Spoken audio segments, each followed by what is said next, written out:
मैं लगातार देखता हूँ, क्योंकि मैं खुद के जीवन को भी संभालता हूँ, फिर मेरा एक परिवार भी है, सखा परिवार में, उसको भी संभालता हूँ। सखा परिवार समाज में कैसे सुरक्षित रहे और फले फूले, उसका भी ध्यान रखता हूँ। समाज में हो रही बुराइयों पे काम भी करता हूँ, क्योंकि उससे हम प्रभावित भी होते हैं। राष्ट्र में चल रही दिक्कतों को, राष्ट्र को कैसे सपोर्ट किया जाए और राष्ट्र की नीतियाँ कौन कौन सी गलत हैं, जो समाज को गलत करती हैं और परिवार को गलत करती हैं, उन पे भी बात करता हूँ। आप सोच के देखना, क्या आप ऐसा करते हो? क्या आप स्वतंत्रता के इन चरणों को पहचानते हो? स्वतंत्रता के इन सारे चरणों से परिचित हुए बगैर कोई व्यक्ति बुद्ध भी नहीं हो सकता।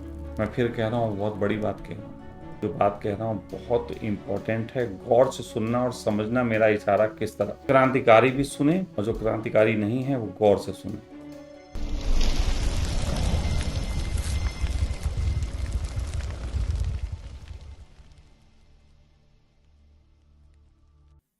आप सबको मेरा प्रणाम। मैं सखा, शायद आप लोग भूले ना हो तो बता देता हूँ। आज बहुत दिनों बाद आप लोगों के बीच आना हुआ है। उसके पीछे कुछ रीजंस रहे, और सबसे बड़ा रीज़न तो जैसे मैंने कल बोला था डालने के लिए, आप लोगों को मैसेज मिला होगा कि जिन लोगों को लगता हो कि 8 PM क्रांति समाप्त हो गई है, तो वो क्रांति कोई समाप्त नहीं हुई है। वो क्रांति न कभी समाप्त होगी, क्योंकि 8 PM क्रांति कोई ऐसी चीज़ नहीं है, ऐसा कोई मेमोरेंडम या ऐसा कोई नियम कानून या ऐसी कोई व्यवस्था नहीं है जो कि अम, किसी तरीके के दायरे में बंधी हो। क्योंकि जो दायरे में बंधी होती है चीज़, उसको समाप्त किया जा सकता है। तो ये तो एक स्वतंत्र विचार की तरह है जो कभी समाप्त हो भी नहीं सकता। अगर मैं भी चाहूँ तब भी समाप्त नहीं हो सकता, क्योंकि अगर मैं ये कहूँ कि मैं नहीं आऊँगा तो भी ये किसी न किसी के अंदर विचार घर कर जाएगा। लेकिन फिलहाल तो अभी मैं जिंदा हूँ और मेरे अंदर ये विचार घर है, तो इसलिए इसके तो मरने की संभावना नहीं है। हाँ, प्रौढ़ जरूर हुई, तो उस प्रौढ़ता पे थोड़ी सी बात करेंगे। मुझे थोड़ा सा बड़ा कर दो, मुझे थोड़ा सा बड़ा कर दो, है ना, मैं थोड़ा बड़ा हो जाऊं। छोटा छोटा मैं अच्छा नहीं फील कर रहा। तो आज हम उस प्रौढ़ता के संबंध में थोड़ी सी बात करेंगे जो मैंने अनुभव की है पिछले दिनों, और वो प्रौढ़ता मैं उम्मीद करूँगा कि आप लोग भी जो हैं वो महसूस कर सको। तो पहले तो ये है कि ये लाइव का सेशन जो चल रहा है, तो हमारा जो ऑपरेटर होता था वो ऑपरेटर चला गया है, उसकी शादी है तो वो चला गया है। अभी हमारे पास दूसरा ऑपरेटर यहाँ पे काम कर रहा है। तो दूसरा ऑपरेटर कुछ गलती भी कर सकता है, तो मैं आपसे जानना चाहता हूँ कुछ गलती तो नहीं हो रही? आवाज़ सब सही है? सब कुछ सही है? लिपसिंग आगे पीछे तो नहीं हो रही है? हो रही है? अच्छा, मैं ऐसे ऐसे कर रहे हो रही, तो मैं अब इसको हो रही समझूं कि सही समझूं? तो खैर, ये जो एक हंसी खुशी खुशी का माहौल है, हल्का फुल्का, ये हमारे यहाँ बना रहता है। कुछ बात कर लेते हैं। पिछले आज़ादी के बाद से अगर हम कहें तो ज़्यादा समझना आसान हो जाएगा। आज़ादी के बाद से इस देश में बहुत आंदोलन हुए, बहुत सारे, छोटे बड़े, लेकिन किसी भी आंदोलन से वो परिवर्तन नहीं हुआ जिस परिवर्तन की चाह से वो आंदोलन किए गए थे। लेकिन हम इस पर चर्चा नहीं करते। क्यों नहीं करते? उसका रीज़न ये होता है कि जो आंदोलन करने वाले लोग होते हैं, वो आंदोलन करने वाले लोग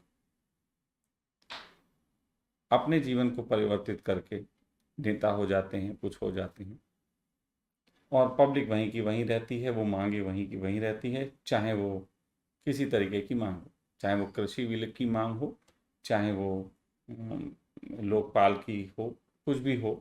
जिस तरीके की जिन बातों को लेकर आंदोलन का आरंभ किया जाता है, वो वहीं की वहीं पड़ी रहती है, परिवर्तन नहीं होता। क्यों नहीं होता, इस पे थोड़ा सा चिंतन करेंगे, और कैसे होना चाहिए इस पे थोड़ी सी बात। सबसे पहली बात तो ये है कि किसी भी आंदोलन का जो केंद्र होता है, आंदोलन का जो मूल आत्मा जो होती है वो होती है बदलाहट की।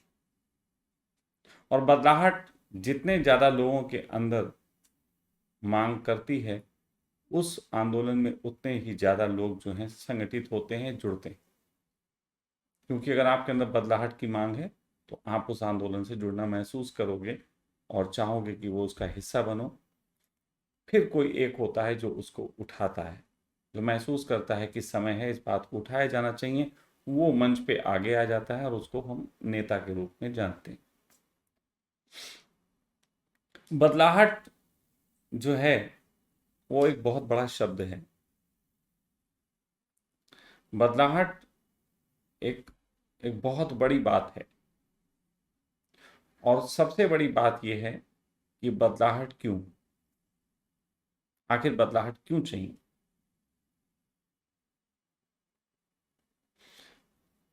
ज़्यादातर लोगों को अगर मैं बात कहूँ तो लोगों को, अगर सच्चे में बात कहूँ कि वास्तविक में बदलाहट क्यों चाहिए, तो वास्तविक बदलाहट के पीछे कारण होता है कि हम सबको स्वतंत्रता की चाह होती है। एक स्वतंत्रता की, जिसमें हम अपने तरीके से चीज़ों को कर सकें। स्वतंत्रता का थोड़ा सा एक अर्थ होता है, वो आपको मैं बताना चाहूँगा।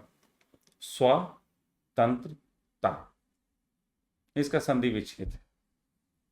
स्व मतलब मैं, मेरा। तंत्र मतलब एक व्यवस्था, एक जीने की शैली, एक एक हमारा लाइफ स्टाइल। जो भी चीज़ होती है वो तंत्र होता है सब, या एक जिस चीज़ में हम रहते हैं वो तंत्र होता है। और ता होता है उसकी तरफ दृष्टि। तो स्वतंत्रता एक तरीके से हम जो हैं, हम जिस तंत्र को जीना चाहते हैं उस पर दृष्टि, ये स्वतंत्रता है। फिर इसमें कुछ मूलभूत परिवर्तन आते हैं। स्वतंत्रता की मांग जब होती है तो ता का अर्थ बदल जाता है। जब स्वतंत्र हम होकर जी रहे होते हैं तो ता का अर्थ थोड़ा बदल जाता है। तो इस तरीके से थोड़े अर्थ बदलते हैं। लेकिन कुल मिला के मेरे तंत्र में मैं जी सकूं, मेरे तरीके से मैं जी सकूं, इसकी जो है गहरी मांग के कारण हमें लगता है कि ये चीज़ें नहीं हैं या ये चीज़ें होनी चाहिए, तो हम बदलाहट की बात करते हैं। आप में से कोई भी व्यक्ति ऐसा नहीं होगा जिसके पास एक छोटा सा विचार ना हो, वो ये कि ये बदल जाता तो हम बहुत अच्छे हो जाते। किसी को लगता है इतना धन कमा लेते तो सब हो जाता। किसी को लगता है हमारे परिवार में ये आदमी सुधर जाता तो ये हो जाता। किसी को लगता है हमारे जीवन में ये व्यक्ति आ जाता तो अच्छा होता। किसी को लगता है चला जाता तो अच्छा होता। लेकिन क्या स्वतंत्रता इतना आसान बात है? मूलभूत रूप से बदलाहट की मांग करने वाले लोगों को स्वतंत्रता का अर्थ पता ही नहीं है। स्वतंत्रता का बिल्कुल भी अर्थ मूलभूत बात करने वाले लोगों को पता नहीं है। एक अंधी दौड़ हो जाती है। अगर आपको पता ही ना हो कि आपको जाना कहाँ है और क्यों जाना है, तो आप जाएंगे तो कहीं पहुंचेंगे भी, लेकिन वहां नहीं पहुंचेंगे जहां आप पहुंचना था। क्योंकि आपको पता ही नहीं आपको जाना कहाँ है। पूरे दुनिया में मैं यही हालत देखता हूँ। हम 8 PM क्रांति का जब आरंभ किए थे तो हमारा उद्देश्य बहुत क्लियर कट था। वो ये था कि हमें अपनी आवाज़ पहुंचानी है सरकार तक, एडमिनिस्ट्रेशन तक। और साथ ही साथ हमें खुद को इतना मजबूत और संगठित करना है कि हम अपने आप स्टेबल हो सकें, अपने पैरों पे ऐसे खड़े हो सकें कि हमें ज़रूरत ही ना हो सरकार की, हमें ज़रूरत ही ना हो किसी के सहयोग की। इस तरीके की विचारधारा से ये 8 PM क्रांति का जन्म हुआ था। बीच में कोरोना आ गया, कोरोना पे बातचीत हुई। बहुत से लोगों को लगने लगा कि मैं सरकार विरोधी व्यक्ति हूँ, कोरोना के खिलाफ हूँ। लेकिन मुझे लगा कि एक बड़ा मुद्दा था तो मैं इसलिए बोला भी।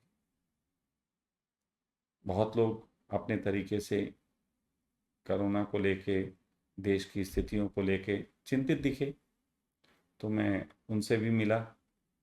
मैंने अपने तरीके से उनके साथ चर्चा की, देखा गहराई से कि आखिर कहाँ क्या चीज़ें हो रही। तो मुझे कुछ चीज़ें समझ में आई, और मुझे ये दिखाई दिया कि शांति की क्रांति के बगैर किसी भी क्रांति को उसके वास्तविक विजय की ओर नहीं ले जाया जा सकता। लेकिन शांति की क्रांति को समझना हो तो आपको एक थोड़ा सा लॉजिकली समझाता हूँ। एक बार किसी आईएएस अफसर से किसी महिला ने पूछा कि मैं अपने बच्चे को आईएएस बनाऊं, इसके लिए कितने घंटे की पढ़ाई करनी चाहिए। आईएएस ने बड़ा प्यारा सा जवाब दिया। उसने कहा कि अगर आप स्टेडियम में आप आपकी कंपटीशन में जा रहे हैं, आपका वहाँ दौड़ की कंपटीशन है, तो उसके लिए घर से दौड़ने की ज़रूरत नहीं होती, आपको स्टेडियम जाके दौड़ना चाहिए। तो होता क्या है कि जब कोई आंदोलन होते हैं तो उस आंदोलन में एक व्यक्ति उसका चेहरा होता है, जिसको हम नेता के रूप में मान के उसको अनुसरण करते हैं। बाकी भीड़ होती है। भीड़ जो है वो बकअप का काम करती है कि भागो भागो, तेजी से भागो, जीत जाओ जल्दी से। नेता जो है वो धीरे धीरे ये महसूस करने लगता है कि बस अब हमारा भागना और हमारा कहीं पहुंच जाना ही भीड़ को संतुष्ट करता है। और क्योंकि वो उसी भीड़ से तालियां पाता है, बार बार उसी भीड़ को सेटिस्फाई करने के लिए वो वही सब चीजें करता रहता है जो भीड़ को अच्छी लगती। और फिर एक दिन पता लगता है कि वो एक जगह पहुंच गया जिसे संसद भवन कहते हैं, और वहां जाके वो रेस्ट करता है। सच बात तो ये थी कि संसद भवन तक उसे भीड़ ने भेजा था इसलिए कि वहां जाके वो दौड़े। कई नेता वहां जाके भी दौड़ते हैं। जैसे बड़े मजे की अभी एक चुटकुला मैंने कहीं पढ़ा।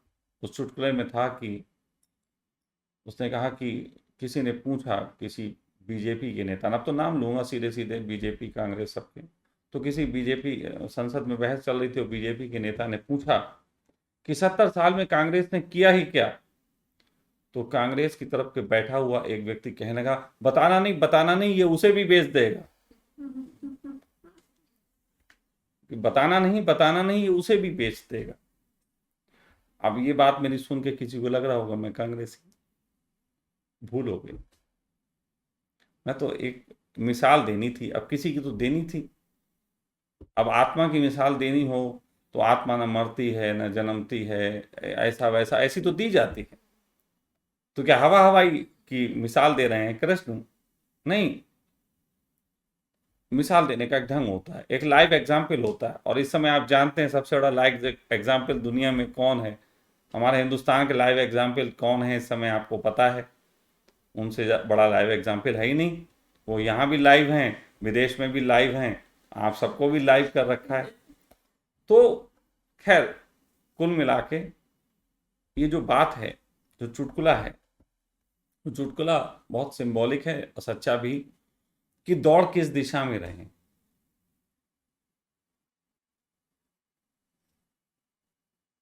पहले एक नेता पद पाने के लिए दौड़ता है और उसके बाद पद बचाने के लिए। जब वो संसद पहुंच जाता तो पद बचाने के लिए। तो हम अभी उनकी बात तो खैर नहीं करेंगे जो संसद पहुंच गए, हम अब उनकी बात करेंगे जो संसद पहुंचना चाहते हैं। क्योंकि मैं ऐसे ही लोगों से मिला हूँ, बहुत सारे लोगों से, उन सब के पास संसद बहुत पहुंचने के प्लान हैं, बहुत सारे प्लान हैं, और वो उसके लिए बहुत तेज दौड़ रहे हैं। मैं उतना तेज नहीं दौड़ता। इसलिए नहीं दौड़ता क्योंकि पहली बात, मुझे संसद जाना नहीं है, और दूसरी बात, मुझे पहले दौड़ने से पहले मुझे जो पीछे से बकअप करते हैं, तालियां बजाते हैं, उनको समझाना है कि तुम किस बात पे ताली बजाना। मेरा काम थोड़ा दूसरा है। मेरा काम नहीं है कि मैं कुछ भी करूं और लोग ताली बजाएं। मेरा काम है कि ताली उस बात पे बजाएं जिस बात पे बजाई जानी चाहिए, और मेरी कोशिश ये रहती है कि मैं मैक्सिमम वो काम करूं जिस पे ताली बजे।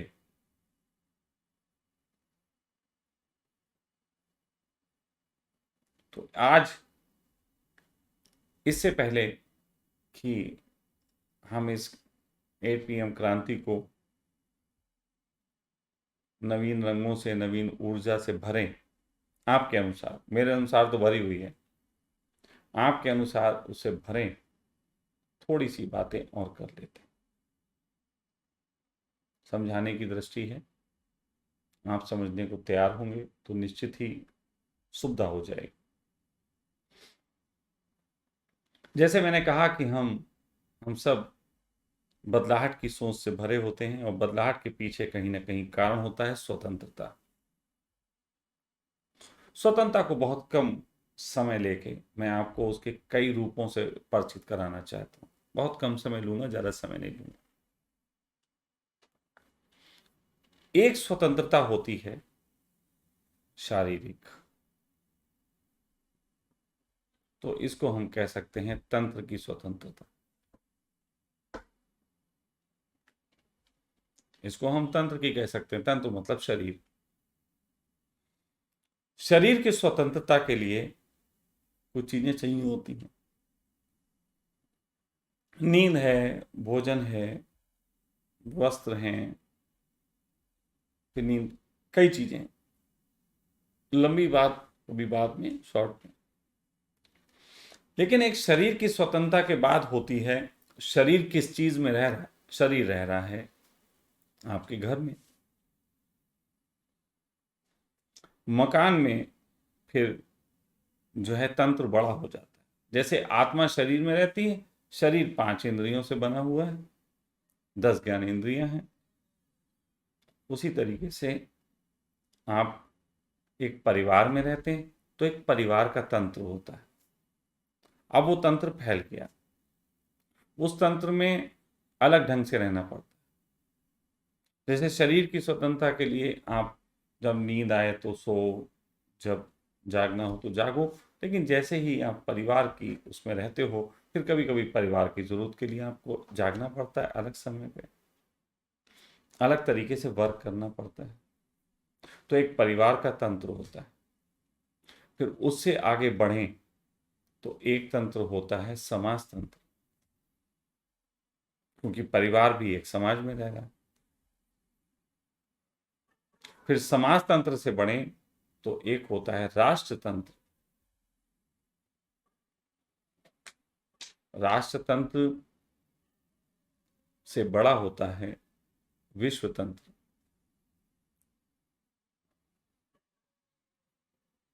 और विश्व तंत्र से भी बड़ी कोई चीज होती, होता है यूनिवर्सल लॉ।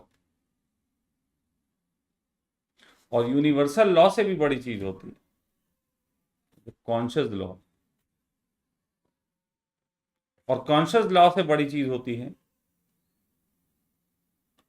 शरीर का लॉ, क्योंकि कॉन्शियस शरीर में रह रही, तो मामला गोल हो गया। कितना भागो, गोल गोल नहीं घूमो। अब यहां पे बात ये आती है, एक व्यक्ति कहता है कि हमें रोजगार चाहिए। ये रोजगार चाहिए, ये परिवार तंत्र में मान लीजिए जरूरत है, परिवार तंत्र के लिए वो रोजगार मांगता है। लेकिन रोजगार उसे तो समाज तंत्र देगा, राष्ट्र तंत्र देगा। तो वो उस रोजगार से करेगा क्या? रोजगार से जो उसे उपलब्ध होगा धन, उसे वो किस ढंग से इन्वेस्ट करेगा, किन जगहों पे व्यय करेगा, क्या उसकी उसे कोई समझ है? अब ये बात थोड़ी उलझेगी ना आप लोगों के लिए। आप कहोगे कि ये कहाँ से कहाँ चीजें आ रही हैं। समझने वाली बात है। पैर ही है जो आज चलता है, लेकिन जिस तरीके से सड़क पे चलता है उस तरीके से सीढ़ी पे तो नहीं चलता। जिस तरीके से सीढ़ी पे चलता है उस तरीके से नदी में तो नहीं चलता। नदी में जिस तरीके से चलता है उस तरीके से रेत पे तो नहीं चलता। रेत पे जिस तरीके से चलता है वैसे ही पहाड़ पे तो नहीं चलता। कहने को पैर है। पैर मतलब स्वभाव।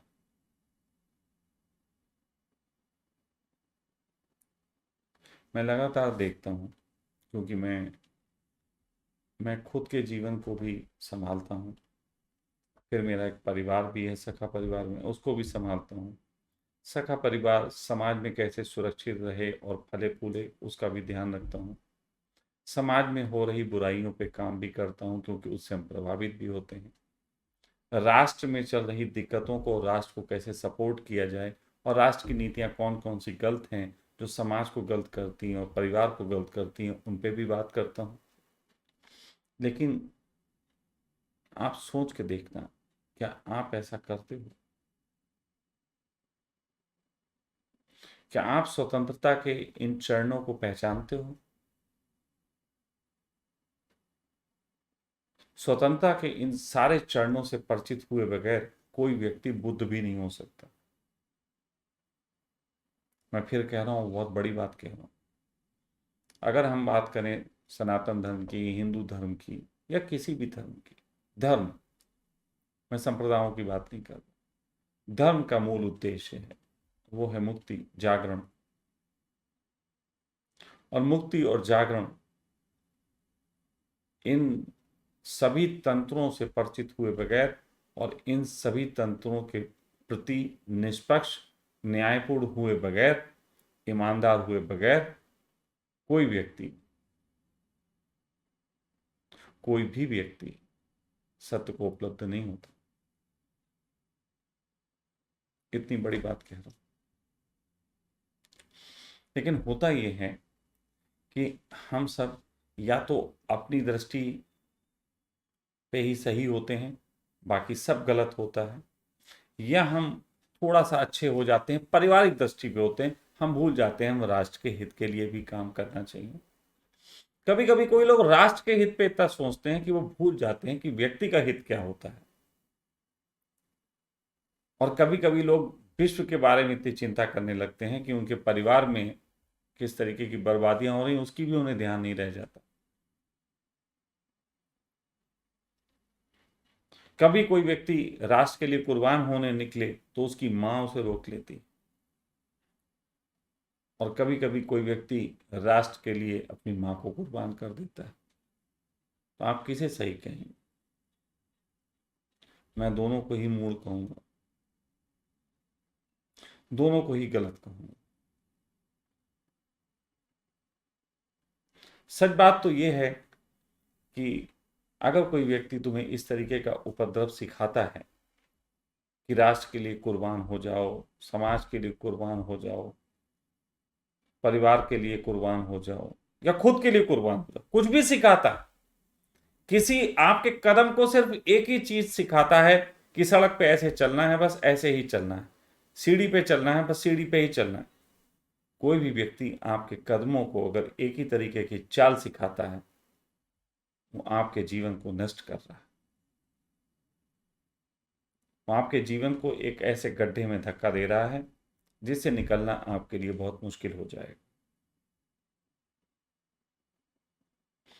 स्वतंत्रता की परिपूर्णता को पहचानने के लिए, स्वतंत्रता की परिपूर्णता को जाने बगैर किसी भी आंदोलन का परिणाम, बदलाव नहीं हो सकता। और हुआ नहीं,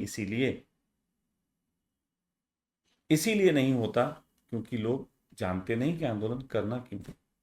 आंदोलन कर रहे हैं, बहुत लोग कर रहे हैं। मैं पिछले दिनों एक दो आंदोलनों में जुड़ा, तो आप सबको पता ही है यार, नाम लेता हूँ, कर लो बाबा। मैं थोड़ी देर के लिए बात करता हूँ कि मैं तरुण ने मुझे बुलाया, मैं उस आंदोलन में गया। उससे पहले अशोक जी ने मुझसे वहाँ मिलने के लिए, मैं यहाँ आया। देवेंद्र यहाँ अरेस्ट था, मुझसे लोगों ने कहा कि जाइए, मैं गया।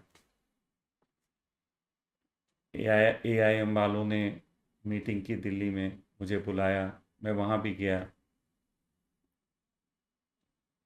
सब जगह एक आवाज़ उठती देखी मैंने, सब जगह, सब जगह एक आवाज़ उठती देखी कि संगठित होकर काम करना। आप लोगों को भी ये बड़ा अच्छा लगता होगा और अंदर से उम्मीद होगी सारे संगठित हो जाएं तो कितना बढ़िया हो जाए।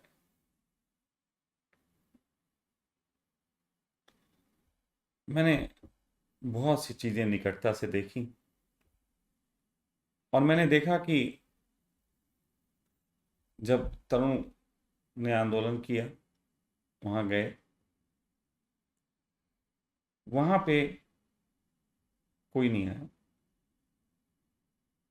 लेकिन जब हम लोगों की अरेस्टिंग हो गई तो बहुत लोगों ने वीडियो डाल दिए, अरेस्टिंग हो गई है, छोड़ दो नहीं तो बवाल कर देंगे। और वीडियो तब पड़े हैं जब हम वहाँ छूट चुके थे। मतलब कैश कराने के लिए सब तैयार बैठे। फिर दूसरी बार तरुण का वहां पे था कि दूसरी बार उन्होंने किया, मैं राजी नहीं था। मैं असल में एक ही एक करते से बार बार राजी नहीं होता, तो मैंने कह दिया था मैं नहीं जाऊंगा। लेकिन उसी दिन AIM वालों ने मीटिंग की थी दिल्ली में। लगभग 100 लोग पूरे हिंदुस्तान से जो अपनी अपनी जगह आंदोलन कर रहे हैं वो इकट्ठे थे, वो इकट्ठे थे। वहां पे अशोक जी आए हुए थे। अशोक जी ने कहा कि मैं, तरुण ने मुझे बुलाया, मैं वहां भी जाता हूँ। मैंने कहा ठीक है आप जाएं। वो वहां गए और वहां जाके पता चला कि वहां पे उन लोगों की अरेस्टिंग हो गई और अशोक जी भी उसमें अरेस्ट हो गए और उनको थाने ले जाए गए। इधर ये मीटिंग एम की खत्म हुई, मैं बाहर निकला तो मुझे कॉल आया अशोक जी का कि इस तरीके से हम लोग थाने में हैं, क्या आप आ सकते हैं? मैंने कहा निश्चित, मैं कोशिश करता हूँ, मैं आता हूँ। थाना वहां से 2-3 किलोमीटर की दूरी पे था। जिस जगह पे मीटिंग चल रही थी, जहां 100 क्रांतिकारी इकट्ठे थे और इस बात के लिए इकट्ठे थे कि हम सब मिलके लड़ेंगे, वहां से 2-3 किलोमीटर की दूरी पे लगभग 20-25 लोग अरेस्ट थे। मैंने वहां पहुंच के ये आह्वान किया कि कम से कम वो जो 100 लोग हैं उनको आना चाहिए। और निश्चित मैं ये जानता हूं कि 4-6 लोग मेरे वीडियो सुन रहे थे उसमें।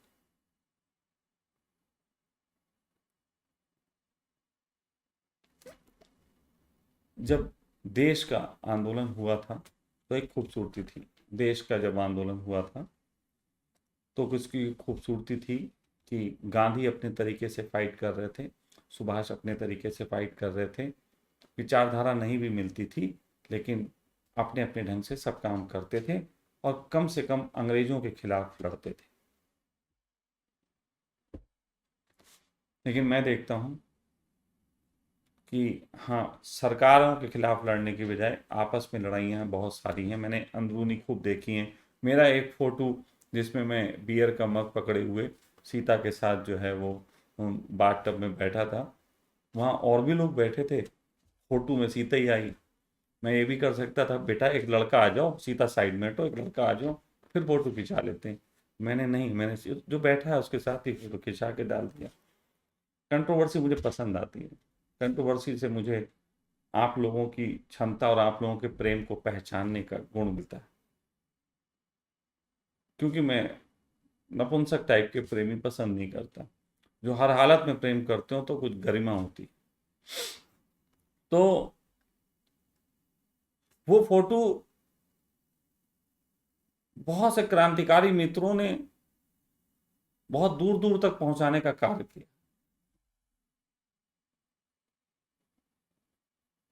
और मैं उन सबको जानता हूं, कौन पहुंचा रहा था, किस ग्रुप में डाला जा रहा था, किसके किसके माध्यम से क्या बातें चल रही थी। सूचनाएं तो सब आ ही जाती ना, क्योंकि लौट करके हमाम में सब नंगे जुड़े हुए तो हैं ही।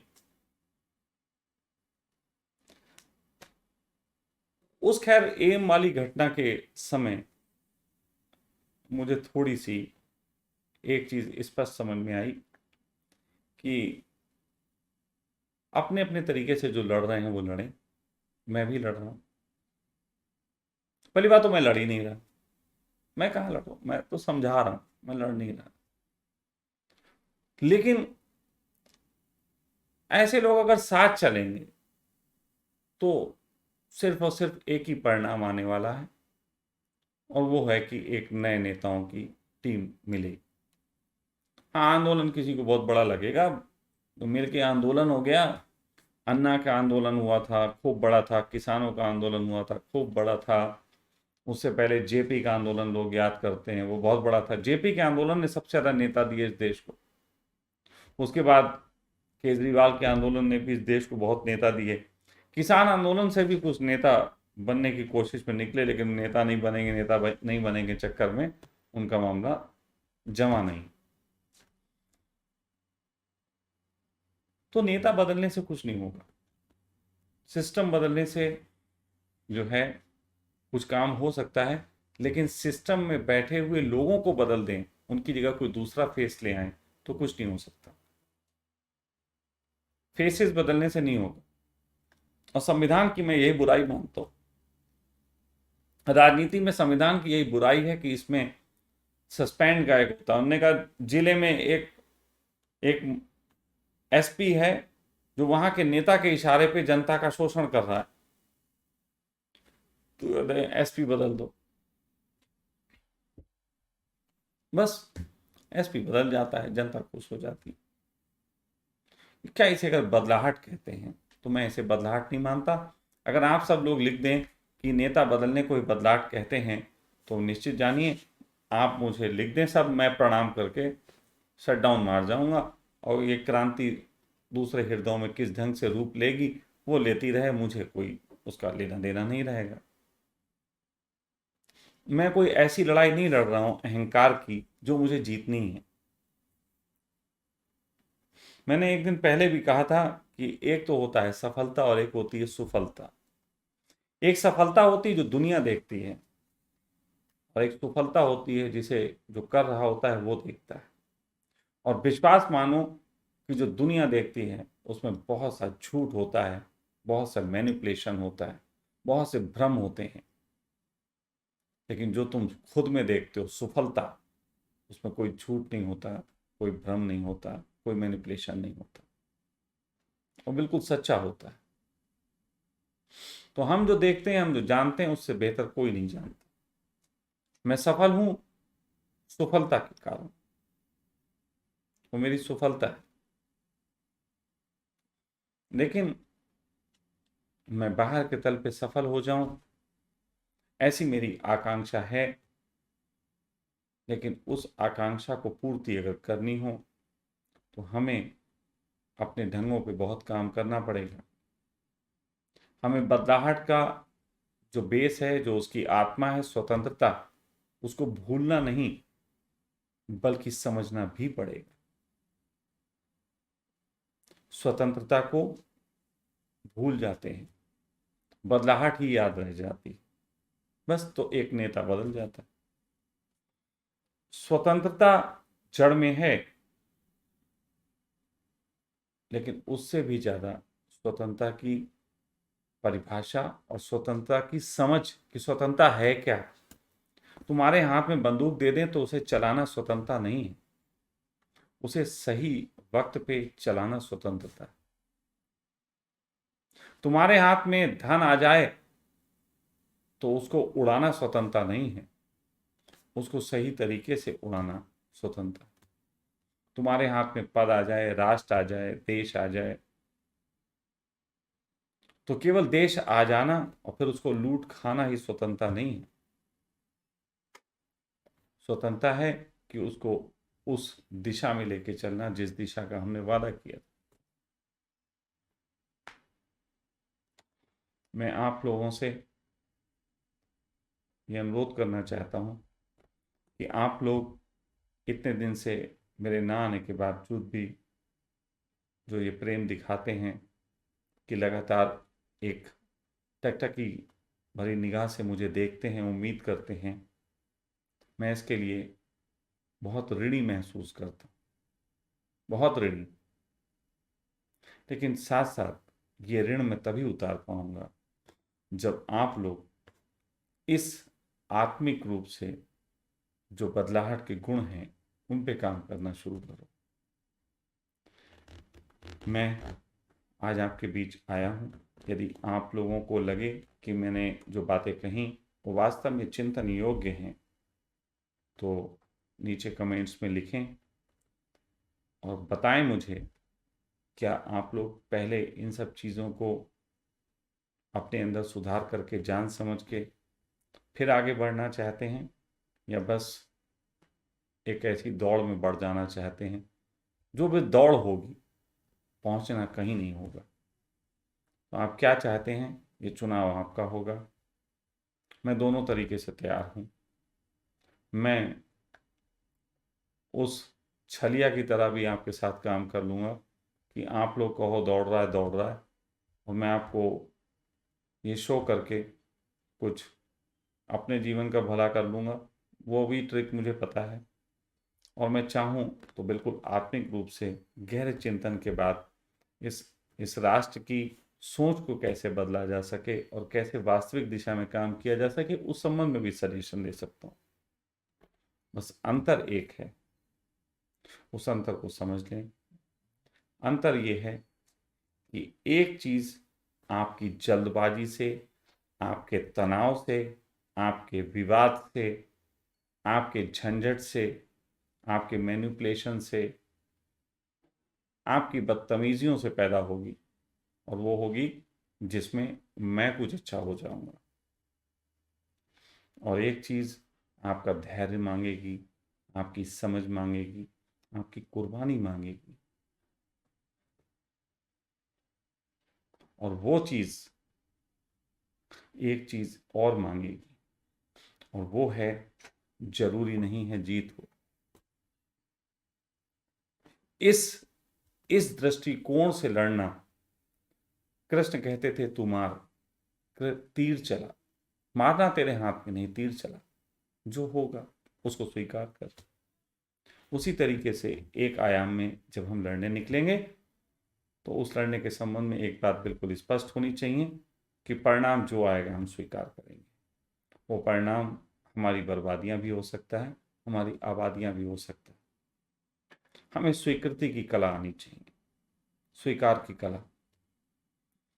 जो बातें आज मैंने कही थोड़ी से एग्रेशन को पीछे रख के, समझ को आगे बढ़ा के, प्रौढ़ता के साथ कही। आपको प्रौढ़ होना है, समझदार होकर काम करना है। प्रौढ़ का मतलब बूढ़ा मत मानना। मैं शारीरिक रूप से बच्चा हूं, यंग हूं, लेकिन मैं समझ के रूप में प्रौढ़ हूं।